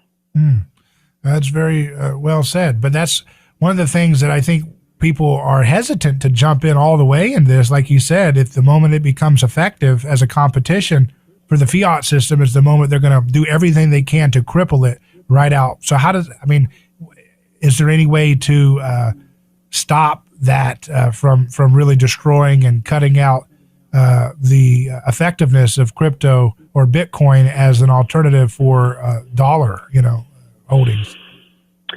Well, yes, there is a way. I mean, they could always have imposed draconian punishments, and even if an individual, let's say up against the Treasury Department or the IRS or even the Justice Department in a criminal proceeding, let's say an individual just steadfastly refused to turn over his private encryption keys to his or her Bitcoin, they can always put you in jail. They can always confiscate your other assets. They can always hold you in contempt. In other words, turn an administrative proceeding into a judicial proceeding, and then if you won't tell them or hand over something per a court order, you could be held in contempt and jailed. So yes, of course, the government always has ways to coerce you into compliance, but those mechanisms apply to cash money and to gold and to other assets as well. So I think we should remember that. In Bitcoin's defense, there's nothing unique about that. I mean, people have been hiding other kinds of assets in offshore accounts or burying it under the ground or whatever for centuries. Mm-hmm. So none of this is new, the desire to safeguard your money and to hide it or your assets. None of this is new. So yes, there's certainly a fear that governments will try to basically attack Bitcoin in ways that make it worth far less, if anything. But I think the good news on this front, David, is that it's been around long enough now that there's some momentum. And once you get some big institutional players in this, which I mentioned earlier, you get investment banks, you get hedge funds, you get big companies like Tesla, at least up until recently maybe, a big company called MicroStrategy run by a gentleman named Michael Saylor, has invested several hundred billions of U.S. dollars into crypto to hold on their balance sheet as an inflation hedge. This isn't something where there's just a tiny amount of people who are, kind of in the bottom rungs of society, and they don't have a lot of political clout. They don't have a lot of money for lawyers. This has turned into something different than that. This has turned into something where people in the banking class and in the elite classes, like the Winklevoss twins who were involved in Facebook early on, there's sort of big name people like that in some big companies involved in Bitcoin. So I think that argues in favor, that it's awfully hard for them to just ban it or outlaw it. I don't. If I had to guess today, I'd say that's not what they do. I would say that they try to bring it into the banking industrial complex and co-opt it. I think that's the more likely scenario through the regulatory regime of things like this CFTC, which regulates commodities trading, called a commodity, and things like the SEC, which regulates securities, which basically means equity investments. Mm-hmm. This is pretty typical government from my perspective. Let a bunch of private individuals build up some technology and some value, and then come along and co-opt it for your own purposes. Sounds about right. Right. Well, that's that's to be expected from D.C. I want to switch gears to this story in Revolver.news about mask psychosis. New York Times confirms the liberal mask cult is here to stay. And basically it's just showing how polls and everything show that even though the Biden administration and everything is trying to repeal the lockdown stuff so they can start trying to get the economy going in time for their midterm reelections, that a lot of their hardcore followers are still lost and dazed in a psychosis of fear. You know, the article says that, you know, what we are seeing is nothing less than a government-induced psychic collapse inflicted on millions of people. The regime wants us to move on, but some people are paralyzed. They're still wearing N95 masks. They quoted one guy. He's got he's got a goggle on. He's got two masks. He's got this N95 mask, and he's got the vaccine. He already had the virus before he got the vaccine, and he's still going to do this for the next 5 years, even though the politicians who did this to his mind are saying, hey, enough, guys. We're just kidding. Come on, go back to work so we can get reelected easily. He's not getting the memo, right? Well, yeah, it is interesting, isn't it? Because completely, upsetting day-to-day American life and basically turning the apple cart over was useful when they wanted to create an environment of hysteria and fear to get Trump. Right. But now that Trump's gone, Mr. Biden and company are finding, and their friends in the media are finding that maybe an ongoing environment of hysteria and fear is not good for their own political fortune. So all of a sudden, the CDC and others start to say, well, maybe we can get back to normal. But here's the thing.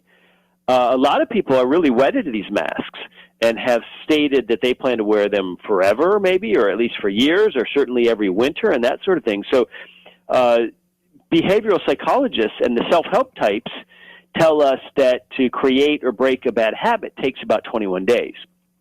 Let's say you're going to start getting up at 5 a.m. and work on that novel, or you're going to start getting up at 5 a.m. and go to the gym, and you've been telling yourself for the last 5 years and you haven't done it. So if you get up at 5 a.m. for 2 or 3 days, and then, day 4, your alarm goes off and you say, screw it, and you go back to sleep till 8, that new habit's not yet ingrained. But if you can manage to do it for somewhere, like 3-ish weeks, it appears to be that that's a bit of a threshold for either human psychology or physiology to adopt to a new habit. So this COVID thing with the mask, this has been way more than 3 weeks. This has been way more than 52 weeks. I mean, we're going on basically, they're still masking heavily in a lot of states. So we're going on basically since about March of last year. It's now April, May. That's 14 months, David. And I'm not so sure you just flip a switch. Yeah. And talk about a strange boogeyman to create. I mean, it's one thing to say, well, there's a Cold War. The Soviets are going to send their nuclear missiles into our cities. It's another thing to say, well, there's a war on terror because these crazy jihadists flew planes into our buildings in New York City, and therefore, you have to fret if you're in a coffee shop in Des Moines, Iowa. Mm-hmm. You can see how governments create these boogeymen, but this one, my goodness, there's no enemy per se, not even the virus. There's no tangible enemy, and you're literally making people scared of the air around them. You're making people scared of other people's natural exhalations. Now, I mean, I'm pretty cynical when it comes to government, but I could never have thought this one up. I mean, this is really something, and of course, as you know, David, your exhalations are exhalations for a reason. In other words, your body's bringing in O2, and it's releasing carbon dioxide, among other things. So that's an important portion of your health. You're not supposed to trap that against your mouth and nose. Mm-hmm. You're supposed to exhale it. Really crazy. And boy, I hope some of these politicians who promoted this hysteria, I hope they pay a price for it. That's all I can say. Yeah, it's a terrifying thing, and the worst victims in many situations, besides the folks who lost their life because they ate government recommended industrial seed oils their whole life and were elderly, But the other victims, the biggest victims besides them, are the children. And now there's another day and another fake news story comes out exposed. And this one is in NewYorkMag.com, New York Intelligencer. It says, new research suggests number of kids hospitalized for COVID is overcounted. You don't say. So the reported numbers of COVID-19 hospitalizations, one of the primary metrics for tracking the severity of the coronavirus pandemic, was grossly inflated for children in California hospitals. 2 research papers published Wednesday concluded. The papers, both published in the journal Hospital Pediatrics, found that pediatric hospitalizations for COVID-19 were overcounted by at least 40%, carrying potential implications for nationwide figures. And I think this is just the tip of the iceberg. That's just one state. But look what they did to kids. You talk about breathing. These young kids are trying to get a sense of their self, and they've been having to keep these masks on all the time, and the trauma that's baked into that, and the health effects of not getting oxygen. And then these liars or whatever they're doing. They could never lie, Jeff. It was never about Orange Man bad, was it? It was just got it 40% wrong in California that kids got hospitalized, right? Oh, these poor kids. Not only wearing masks themselves, despite being at actually lower risk for serious illness or death from COVID, the COVID virus, than the common annual flu virus, statistically at lower risk, but also seeing adults and seeing each other, their other buddies at school or whatever, and seeing their parents and grandparents under these masks. It's out of a Twilight Zone episode. It's going to create a lot of lasting harm. And the one big harm is that there was a baby bust in 2020. Some people thought there would be a baby boom because people were home more, they had more time, maybe couples would be having more kids. It turns out the opposite, because there was just so much fear and uncertainty, especially economic. And so it's very common during economic downturns, or when there's fear of one, for people to have fewer children. So I'd hate to be a university administrator exactly 18 years from now, because you're going to have basically a freshman class which is AWOL. Yeah. What a mess. We're speaking with Jeff Deist, president of the Mises Institute, their website, mises.org. When we continue, we'll pick up on other stories in the news live with Mr. Deist. Back in a second.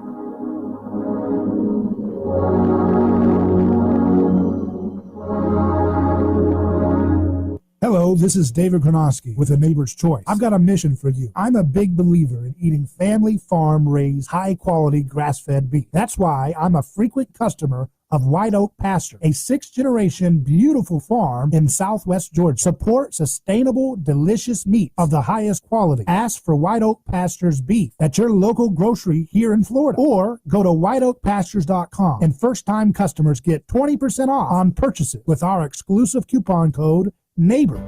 A lawsuit is not something that anyone looks forward to. It's a stressful process. There are attorneys in Tampa Bay that keep clients well informed, creating less stress. That law firm is Catania. Personal injury law is defended with full disclosure. There is no guessing game. If it's an auto accident, medical malpractice, nursing home negligence, unsafe working conditions, or motorcycle accidents, the law firm of Catania will handle the process worry-free from start to finish. Many victims don't realize they have a claim for the loss until they talk to Catania. They only represent private individuals and treat every case as if it's going to trial. Putting families first is more than just a slogan. It's their way of practicing law. It's a commitment to you. Remember, they don't get paid if you don't get paid. So go to Catania.com. Over 28 years in practice. Catania, personal injury, auto, and motorcycle accident attorneys. Catania, putting families first. Office Tampa. Not attorney spokeswoman. Hi, I'm Dr. Michael Lang, board-certified optometric physician and certified nutritional specialist, host of popular talk show Ask the Doctor. I've researched and developed an amazing new omega-3 product that you'll see incredible results with. It's called Fortify Super Omega-3 Max. I had one of the top Norwegian omega-3 research teams, in conjunction with myself and Fortify Vitamins, aid in the development of this advanced omega-3. This product is the most potent and purest triglyceride form omega-3 in the United States today. Omega-3 is great for all aspects of your health and well-being, especially in this unprecedented, challenging time. I'm giving a 25% discount with promo code RADIO during this viral pandemic. Go to my website, fortify.com. That's FORTIFEYE. Remember the EYE in Fortify. That's fortify.com. Enter the promo code RADIO to receive the 25% discount.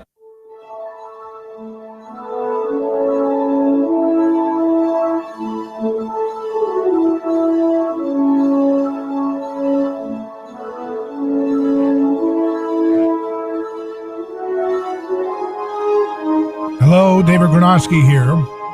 We're live on A Neighbor's Choice, and if you want to call in, you can at 727-587-1040. We're here with Jeff Deist, president of the Mises Institute. MISES.org is their website. You can also follow Jeff on Twitter at Jeff Deist, and where you'll see some comments. I saw this interesting post you made that I thought is interesting to dive into. You said language is designed to create understanding and, more broadly, social cooperation.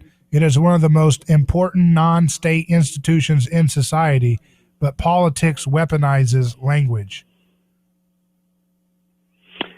Yes, I mean, for context, someone had pinged me about a talk I gave over the weekend up in Pittsburgh, Pennsylvania, about a more decentralized society and how a lot of words had been seized or stolen.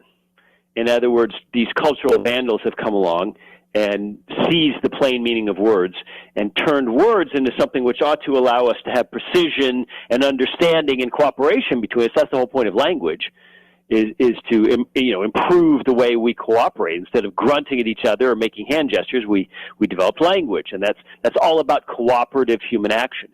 And so when people come along and weaponize words by changing the plain meaning of it, like words like democracy, that's just now become a catch-all for good, or fascist has just become any sort of political thing I disagree with, that this is actually a very dangerous time. This isn't any kind of natural evolution. We all understand natural language evolution. We don't say thou or thee anymore.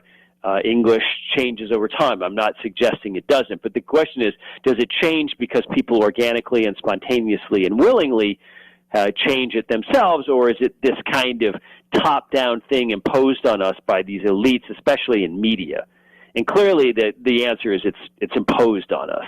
Yeah. And I object to this, and talked about it in a speech a little bit over the weekend. And so it's something that's very upsetting to me because, without language, George Orwell wrote about this in 1946. Mm-hmm. He wrote an essay called Politics and the English Language, and it's found online. It's short. It's, 8 pages, maybe, something like that. Politics in the English Language. So in 1946, Orwell was already saying, geez, we've got all these meaningless words. We've got all this sort of puffed up diction. You ever notice, David, how we have language inflation just like we have monetary inflation? Yeah. Nobody you meet is just, what do you do? Oh, I'm a waitress, or I'm a truck driver. Everyone's this sort of inflated thing now. Mm-hmm. And so I guess the question becomes one of the chicken and the egg. Does language change because we have deteriorated and so we use worse language, more imprecise language, or have we deteriorated because of language? Because we've accepted attacks on our language. Actually, Ludwig von Mises, great economist. My organization is named after him, Great Economy of the 20th Century from Vienna, talked about how people had acquiesced to the Nazi Party in Germany on some of their own linguistic shifts, that they started to use certain terms and shade certain meanings and apply certain dehumanizing phrases to Viennese and also to German Jewry, and that this shift in language made it easier for ordinary German people, most of whom, of course, were not savages or killers or anything like that, to nonetheless go along with what turned into a very hellish program in Nazi Germany.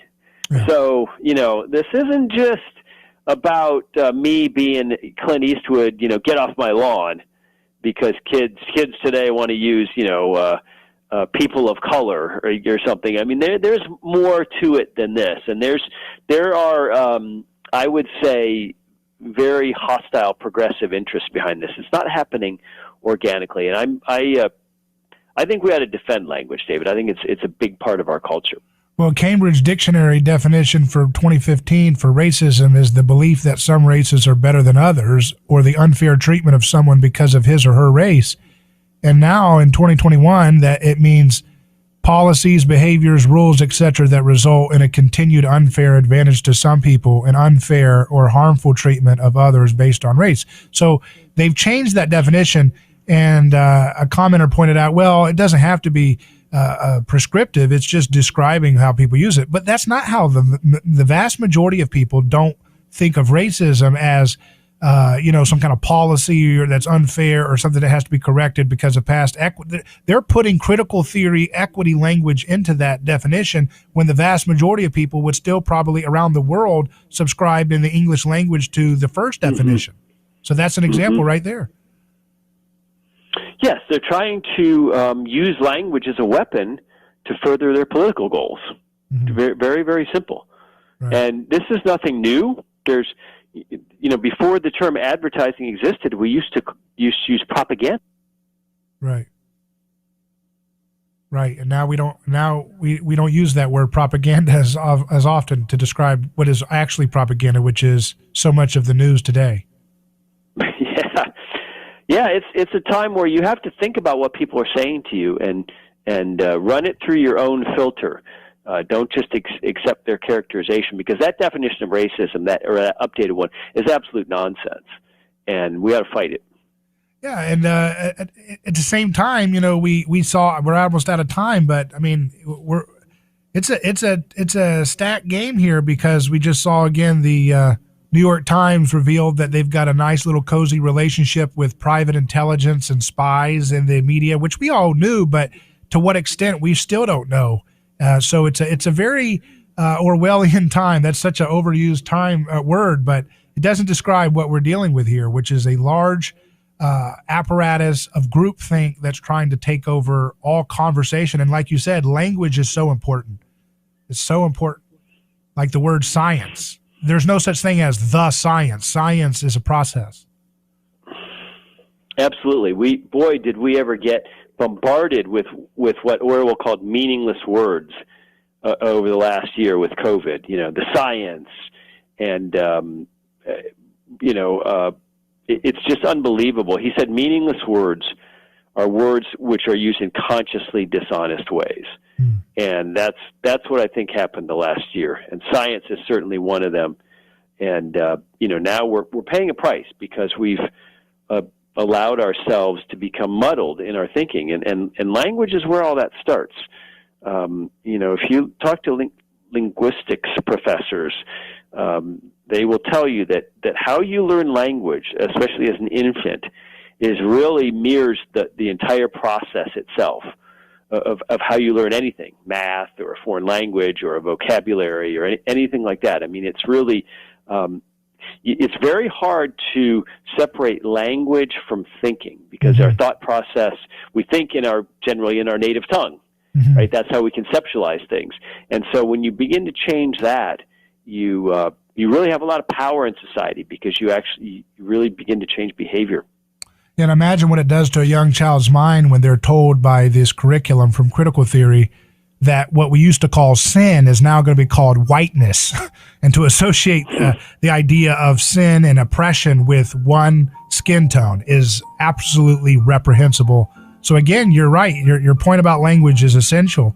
If we lose sight of these words, if we say, okay, yeah, let's call sin a skin tone. Let's call big pharma the science. Let's call all these things what they're not. You're going to have a total degradation and falling apart of civilization and no progress. So important that we emphasize this topic. I really appreciate your time, Jeff. Thank you, David. It's always great hearing from you. So check out Mises Institute at mises.org, and follow Jeff at Jeff Deist on Twitter. I'm David Gronowski. It's been a pleasure. Godspeed. Your home for news, talk, and information. 1040 WHBO.